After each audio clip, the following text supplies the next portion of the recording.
रवैया कैसा था आपको मैं कोर्ट में बताऊंगी। उन्होंने मुझे गाड़ी से घसीटा, कोई वारंट नहीं दिखाया, कुछ नहीं किया, मुझे मैडम किसके हुक्म पे गिरफ्तार किया गया आपको? ये हमें अभी तक नहीं पता, लेकिन जो मुझे लेके जा रहे थे लाहौर, उन्होंने कहा कि राना सनाउल्लाह और शहबाज शरीफ। आपकी साहबजादी तो किसी और का नाम ले रही है, आपकी साहबजादी तो किसी और का नाम ले रही है मैडम।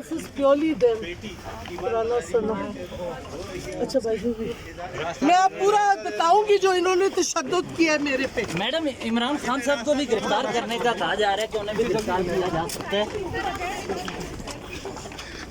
कितने लोगों को गिरफ्तार करेंगे?